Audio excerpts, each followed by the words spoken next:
Welcome back to the Level Up and Live podcast, the show for leaders and business owners committed to growing without losing what matters most. Today's guest is the one and only Dusty Clancy, husband, father, sales consultant at Revolution Power Sports here in Conroe, Texas, a man returning to faith, rebuilding his health, and stepping into community inside the Level Up and Live mastermind. Dusty, welcome to the show, brother. Glad to be here.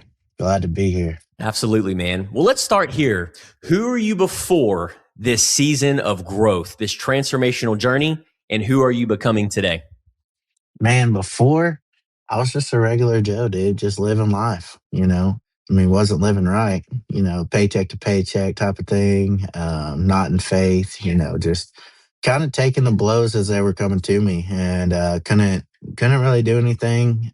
We didn't get to go on vacations or anything because we would just get the money in and it's like, okay, let's not have money anymore. Yeah. And got started with Brent Lovall. He started helping me out in sales, and that was immaculate. Month in, and I just took what he gave me, what Micah gave me, what Ariel gave me, and just put it all together, and boom, I get a 21 unit month, and we're slinging units and having a good time, having fun. Still professional, but now it's at the point where it's like I wake up in the morning without an alarm clock anymore and come to work and have fun. And the 21 unit month, it was pretty cool. Had a lot of support from everybody, but I think the biggest thing was like coming out of that 21 unit month. I told Brent this morning, because every Tuesday we have our meeting, and I was like, man, I'm taking a different approach at it this month. And he's like, what do you mean? And I was like, I'm going to have fun with it. And he's like, what do you mean have fun? Like you had fun, the month, and then now you're just, what does that entail? And I was like, well, let me explain it. It was really professional. I was really serious, down to the, hey, you want this unit? You want this? You want this? Let's get it done. Wrap it up. And now I'm like, I had a lady call yesterday, Miss Cat, and she was like, yeah, and I couldn't really understand her, so I had her spell her name. It's just like, it's C-A-T, it's Catherine, but I go by Cat. And I was like, man, I thought, you were more of a K-A-T kind of cat person. You seem more ambitious and fun. And she started laughing. And so now she's buying 2 units. What? Yeah. So it's like, wow. I'm taking the seriousness to the professional level, but I'm also going to add a little bit of fun in this month and see where it can go. You have those customers that like to joke around. And I think yes, I did get a lot of sales, but I think also I was a little too serious. I think I could have gotten more sales. I think I could have closed out 30 units instead of 21 if I would have been a little less salesman and a little bit more, hey, I'm that guy. Come have fun with me. Yes. So that's what I'm going to try to do this month and see where it leads me. Man, that leads me into my next question, because I can hear so much conviction behind that. It's like, you strike me as a fun dude. And the story that you shared with me when we had breakfast a couple weeks ago, you had shared some of your fun experiences that you had, growing up. And I'm curious, and I know our listeners and audience are as well, what experiences shaped you early on before coming to Revolution Power Sports, and how have they influenced you to the man you are today? Man, so I told you that, I was supposed to be a firefighter and all that kind of stuff. And that kind of got blown out the water with my knee injury. But growing up in the fire department, you just raised different. It's, I can remember they have a holding tank that you put out, and it looks like this giant swimming pool. And they use it for holding water in case there's not a fire hydrant close by, so that the tanker has time to go to the fire hydrant, grab more water, and then supply the firefighters with water whenever they're fighting a house fire and whatnot. I remember going to house fires when I was younger, and the fire chief would just pick up all the kids, because back when I was a kid, my mom would wake us up at 2:00 in the morning and be like, hey, we're going to a house fire, get your pajamas on, whatever, have fun. So, we would go. It was great. I've seen more house fires than probably most kids have in their entire lifetime. Most people have.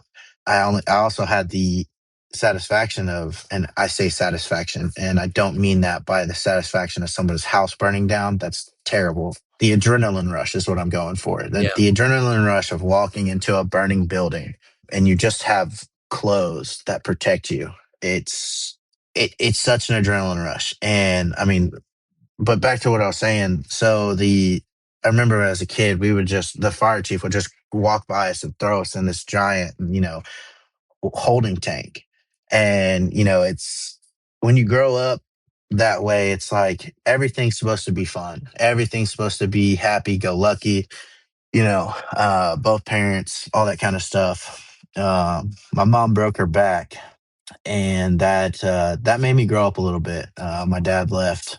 So had to kind of take over the husband role for my mom because she couldn't walk. So there was things that I had to do that I shouldn't have been doing at 10 years old. It was just taking care of my mom, helping her around the house, helping her get to the car. I remember waking up at 4 o'clock in the morning and getting my sister's stuff ready for school, getting her lunch packed, packing my lunch, getting my mom's heating pad on her back so she was able to drive us to school, and then she could go to work herself. And I mean, growing up at 10 years old is very big. It makes you rethink how things go. So kind of lost my 10 to I kind of lost the fun in 10 to 18 years old just because I was helping my mom out so much, but it made me look at life differently. So once I got out of the house per se, I was like, hey, I'm going to go have fun, job hopped, didn't have job security, drilling water wells because I couldn't be a firefighter because of my knee injury, turning wrenches. I mean, and then one day I get a call from my buddy Nate. And he's like, hey, man, we got a job opening. I just started another job. I just started working at a accessory store, just doing lift kits and stuff. And I was like, hey, what do you mean you have a job opening? He's like, we need a tech that does lifts, wheels and tires, rock lights, stuff like that. Just pretty much making the side by sides just what everybody wants, what their side by side dream. Yeah. So they can go out and have fun. Yeah. So I come to this interview with Micah, and that's interesting. That's an interesting topic. I don't know if we have time for that. I want to allow time for that if we can, but it's part of the question. So come to work for Micah, and I go to this interview. He's like, "Yeah, I'm 22 years old. Business owner. We kind of talked about personal stuff. I brought my wife and kids to the interview because we were out going to do things. Oh, really? And he calls me. He's like, hey, can you do an interview in 30 minutes? I'm like, I got my wife and kids with me, man. Like, yeah, sure. Come on, let's go. So drive up to the shop, do the interview. We talked for probably 30, 45 minutes. And he's like, when can you start? And I was like, Micah, I just started a job a month and a half ago. Let me give my 2 weeks. And he's like, I can respect that. And I'm like, sweet. So I my plan is next day, go to work. Hey, thank you for this, opportunity working here, but I've got to better my family and everything and go here. So I go there the next day to work and I tell my boss, like, hey, I need to talk to you. Man, you're going to have to wait. I got some personal things going on. I got to handle those with the company and then we can talk. That turns into 3 days later, still not having this talk. I'm supposed to leave for Page, Texas to go help my buddy get ready for his wedding on the next day. And I'm like, all right, well, I really need to talk to you before I leave tomorrow. It's like, okay, we'll talk first thing in the morning. First thing in the morning, I come in and I'm like, I text Micah and I'm like, hey, I haven't been able to put my 2 weeks in. My boss has been busy.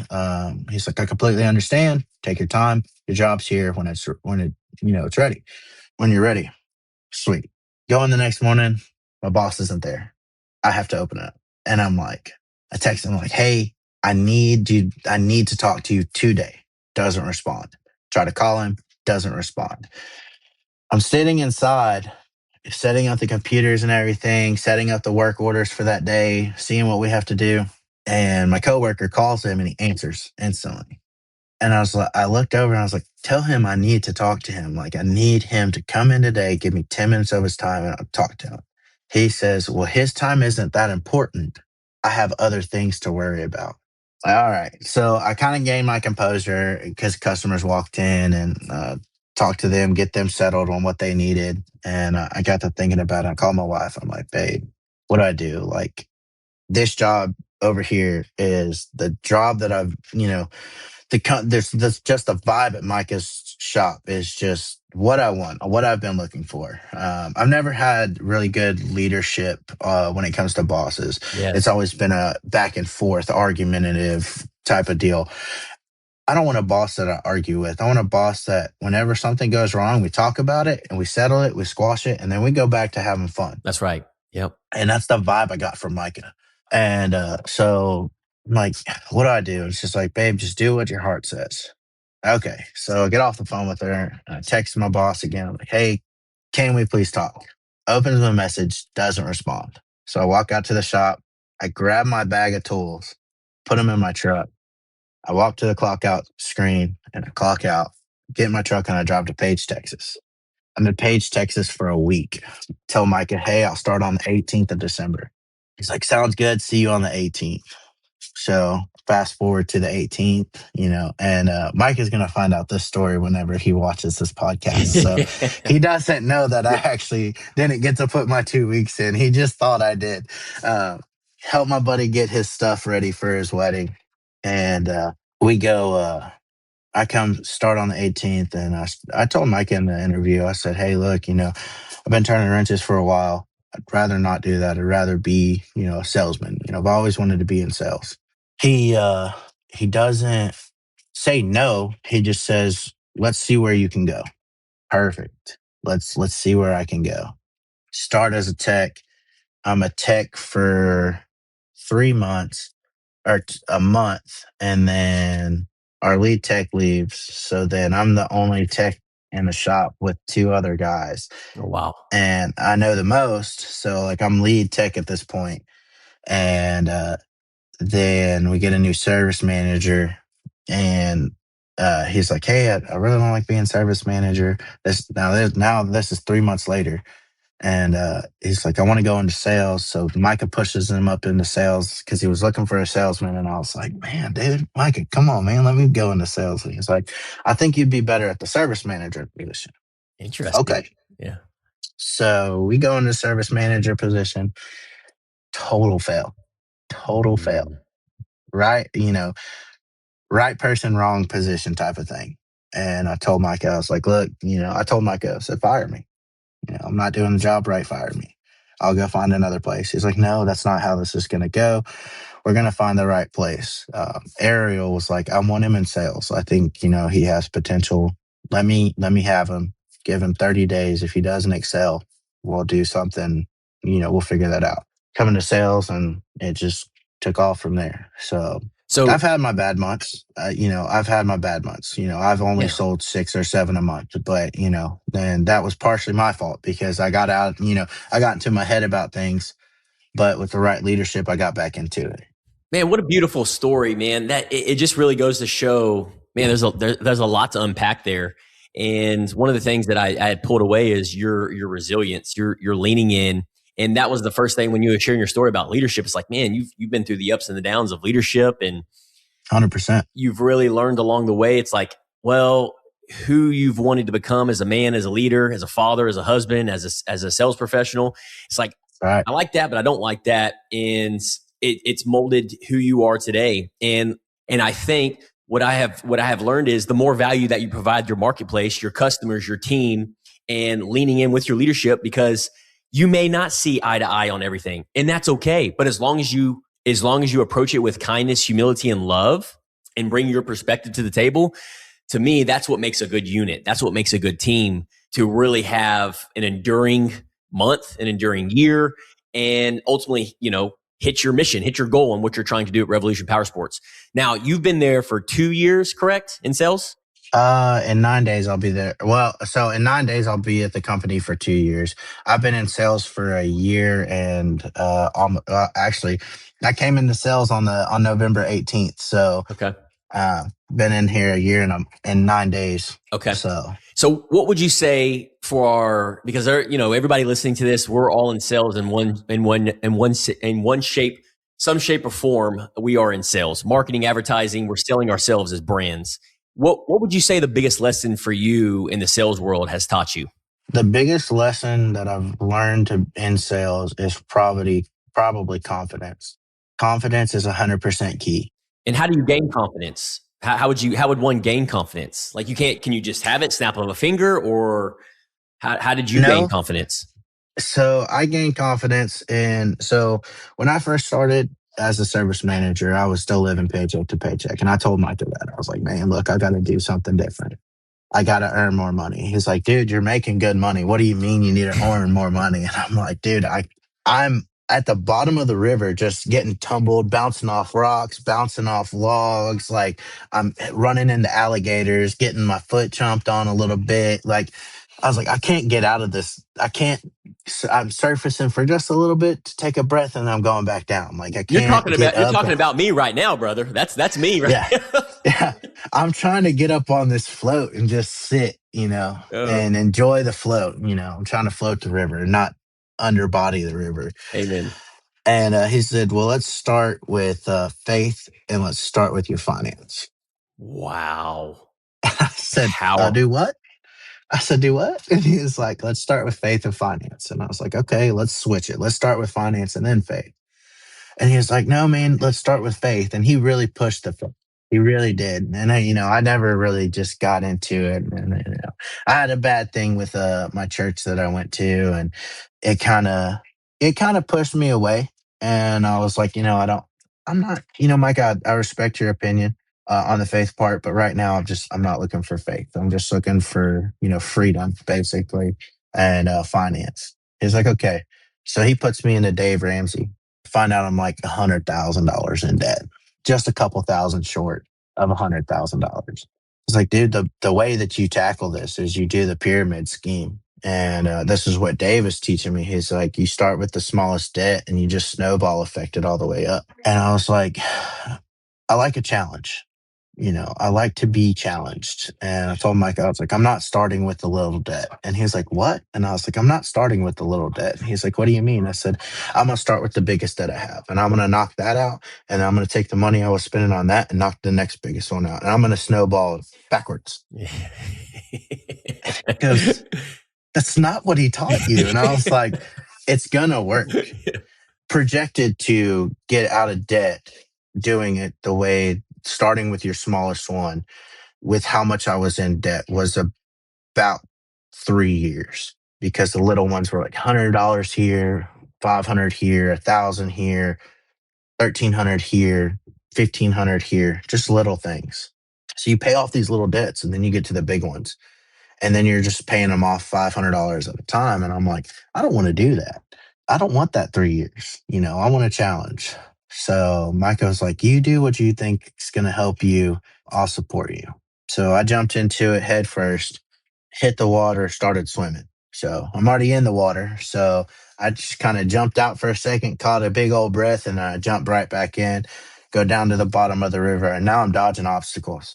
I'm paying big debt off. Like my biggest thing was, it was a $8,000 credit card that I had that I let to go to Wow. collections. Wow. And I took most of my checks and just paid like $1,000, $1,500. And I was living paycheck to paycheck. Literally, when Dave Ramsey says beans and rice, rice and beans, that's literally what I was living on pretty much.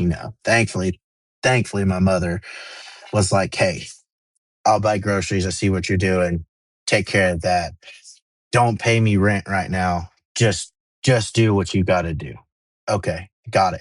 Paid off everything except for the trucks that I was telling you about. The couple trucks that, it's getting resolved now, but I paid everything off, and right at about a year and a half. So cut the 3-year projected date in completely half. What? So then And that what I just want to stop you for a second, but the whole entire time that you're sharing this story, it's perfectly in line with the question I asked you about how do you build yeah, confidence? And that's what you're doing. Look at, You had your best month ever at Revolution Power Sports in October of 2025, 21 units.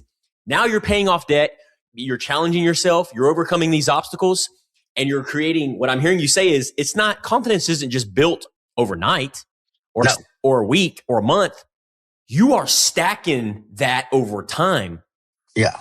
That's what I'm hearing you say on building that confidence. Is that right? It's like, yeah, it's like losing weight. You don't go to the gym, at, 300-400 pounds and go, I'm going to be skinny tomorrow. Yeah. And work out one time and get on the scale and you're like, oh, I'm skinny. No, that's not how it works. It's over time. You have a 6 month to a year to a 2 year process to lose that weight if you stay clicked in.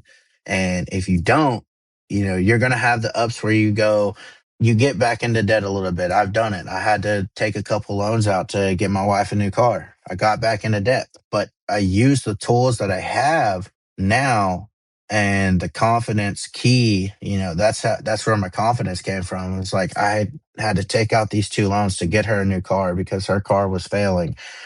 And I was like, I'm putting myself in more debt. So there's my downfall. My uphill climb that put me right back on top was I was further into debt a year ago. I know how to pay this off. I take 2 checks and I just pay it back. I don't go out to eat. I don't, go have fun for the weekend. I don't take my wife out on date night.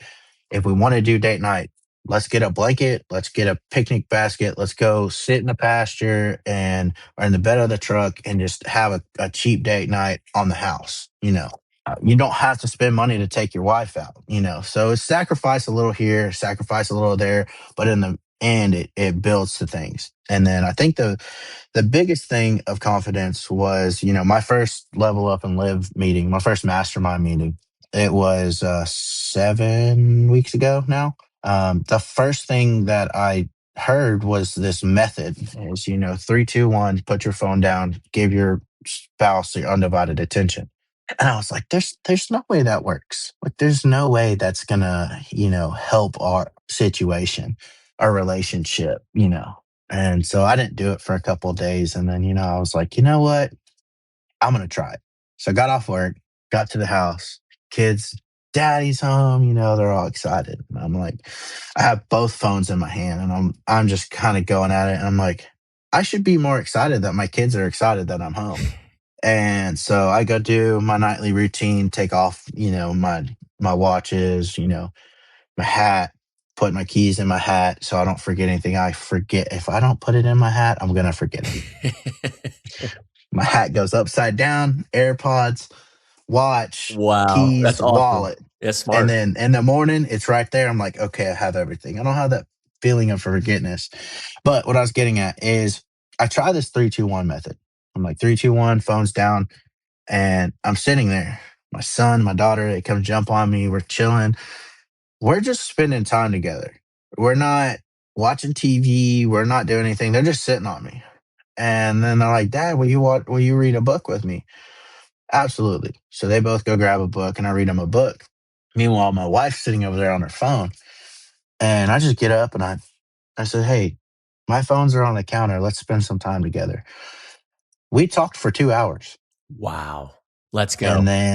And then the next week I told her, the next week I look to level up and live again. And everybody's like talking about faith and they're going back to church. They're reading books. And I'm like, that's it. That's what I'm missing. I haven't read a book since I was out of high school. I didn't even read in high school. Like, yeah, I audio book that stuff. Same. Like, Yeah, I'm not reading. So, Micah has bought me a couple books. I don't remember the name of them. I think one of them's like Leadership to Greatness or something like that. He bought it for me whenever I was a service manager, and I picked it up and I, blew the dust off it. Yeah. Read the cover page, and I was like, what, I'm gonna start, reading. And I started reading it, and I was like, this isn't the book for me. And went to our bookshelf, found a couple books, and the only books I really read were Harry Potter. I'm a big Harry Potter nerd. So did not know that. Yeah. So I'm such a Harry Potter nerd. I'm getting a whole arm sleeve done of Harry Potter. But that's besides the point. So I know we've got limited time, trying to speed things up here. We I'm like, this isn't the book for me. Like I don't know what it is. And on my so I have a solid rustic headboard, and on the side there's these two big podiums, and I have my dog's ashes there with his paw print. And then behind that I have my the first bear I ever got my wife, and a picture of us, and that is holding up a Bible. And I'm looking at it and I'm like, what do I read? And my dog that's up there, if I get a little bit choked up, that was my first child. I kind of just put my hand on the box, his ashes, and I'm rubbing his paw, and I'm like, I need to figure out what I'm missing. Like, I got the confidence in work, I've got the confidence, here, and nothing like weird happened, but like I'm rubbing his paw print and my hand just touches the Bible and I get chill bumps. And I'm Wow. like, that's it. That's what I need to read. So my wife is sitting over here, back here, doing cups and shirts and trying to figure out this DTF printer that she has and whole nine yards. And I just grab the Bible and I lay down and start reading it. And as I'm reading it, I'm just getting goosebumps and chill bumps. And I'm like, this is the book that I need to be reading. It's faith. I need to get back into faith. So I read the scripture every night now. And I'm about to start doing it in the morning.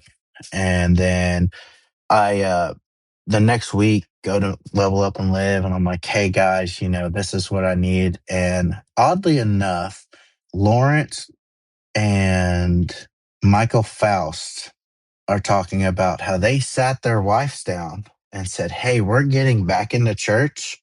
You're coming with me. They didn't ask, they told. And I was like, I need to do that. Like, my family does not go to church. I'm the leader of the household. I have to make that happen. That's right. So this is like the week before Thanksgiving. And I walk into the house and I'm like, there's a family meeting now. Like, everybody put your stuff down, sit down on the couch. We're having a family meeting. And they sit down and I'm like, hey, starting next Sunday, we're going to church. No matter what, no matter if we sit down on the couch and we watch it live on TV because we don't feel good, we are going to devote our Sunday for that hour and a half to church. And that's all we're doing until we are done with church. Yeah. Everybody's like, oh, no, no, no. And I'm like, yes, no, there's no argument. Like, everybody's phones are going on on the counter. We're watching church or we're going to church. So that's what we've been doing since the week of Thanksgiving, or that weekend before Thanksgiving. We've been watching church on TV or we've been going in person. Well, that's so beautiful, Dusty. Man, I really appreciate you sharing your story. And there's so much when I hear you speak. There's so much that you're going through right now, and I know a lot of our listeners and viewers are going through the same thing. And I love how I just want to share with you. Like, I love how I appreciate about you. You inspire me on how honest you are. I don't know if it's because it's a safe place or you feel comfortable, and I just love that about you because it inspires me to be vulnerable, right? And it's that iron sharpens iron, and that's what we're all about. And you're embodying that as well. It's like, oh, I don't have it all figured out. It's like, you know what? I'm going to lean in, and I'm wanting to improve myself as a leader as well. And isn't it interesting how that all like that transitions and that aligns with all the other areas of life in your sales, how you communicate with people, how you show up, and in these different areas of life. So I just want to show my appreciation to your honesty and your growth. And your story that you shared today reminds everybody that we can rebuild our life with faith, discipline, in the right community. And you're doing that. So I Right. appreciate you, A man. hundred, 100%. And I want to add to that. So, like, like I said, I've been in mastermind for going on 6, 7 weeks now. I don't remember how long it's been. My first week was with you, and then I was supposed to be with you the rest, but then our group never showed up. So it's just you've been table hopping, which is great. We love that you table hop. We're kind of salty because you haven't been to Micah's table in a couple of weeks, but hey, it's okay. Last week, we sat down at the tables, and I sat down and Micah sits here, and then we got Michael Faust. Micah looks at Michael and goes, hey, you're starting today. And I said, hold on a second. And he goes, what? And I was like, no, no, no. You always start with somebody who's sitting next to you. Last week it was Brian. The week before that it was me. we haven't heard your high or lows or what you're accountable for in like 3 weeks because we Nice. run out of time. Let's And go. he's like, no, it's fine. It's fine. Let's start with Michael. I was like, no, we're starting with you today. And he's like, I'm the table leader. And I was like, I don't care. You're starting first. So he starts first and he's like, he just kind of looks at me like, what are you doing? Like, why are you calling me out? But so we got to hear Micah's highs, Micah's lows. And I think, level up and live is great. It's, I told you how I thought it was. Everybody heard how I thought it was at the beginning because Micah does not do wordature very good. He doesn't explain things right. I know there's a lot of people out there that if they don't know what level up and live is, it's very different. You don't know quite what it is until you actually see it from within. Yeah. Amen. It's definitely the if don't judge a book by its cover type of thing. Because I mean, I didn't think going to a group like that would help at first, and it absolutely does. It just takes you to a whole new level. And if you're in the right head space and you're in the right mind going into it, it's just going to take you even further. I didn't like talking in front of people a lot. Like I'll talk one on one to somebody. I'll sit there and talk to them all day. You would never catch me doing a live video on Facebook. You wouldn't catch me doing a live video on TikTok. You wouldn't catch me on a podcast, that's for sure. Yet. But now, yeah. But now it's like talking in front of other people at a group mass. It's like, what is there to be scared of? People are going to judge you. You just got to let it flow. Like you can't control what other people think about you. Yeah. Amen. And I think amen to that, Dusty. Yeah. I think that's one of the greatest things is just being able to just live now. Yeah. Amen to that, brother. Well, hey, we're out of time. How can our community at Level Up and Live, how can we support you, brother? Just keep doing what you're doing. Showing up every Friday, having fun, shooting with us, and having a great time. I think we should do like a whole group table one day. Instead of breaking off into little groups, I think we should do one group. Do maybe 1 week we all sit there and talk about everything. Each one of us does the whole thing instead of breaking off into little tables. I think that would be fun. Yeah. I like that. Almost like getting outside of the 6 or 7 round tables, but doing more of like the collective, the collaborative. Right. Because we stand there in the morning and talk. Yeah. But I mean, we don't know everybody's highs. We don't know everybody's lows. And I think, maybe once a month we do a whole group thing. And then because you never know, your table of 6 might not have the experience that you had that week, but somebody at this table could have, and it could help you. Yeah. Yeah. So if you do a high and low and, definitely worth exploring, man. Well, to all of our listeners and viewers out there, take one thing Dusty shared today and apply it in your life. Don't wait for a new year. 2026 is right around the corner to become the new you. So if this episode helped you, make sure you share it with somebody. Share it with another leader, business owner. It's how we grow. And subscribe if you're on YouTube. Until next time, stay grounded, stay hungry, and keep leveling up without losing yourself. Thanks again, Dusty. Yes, sir.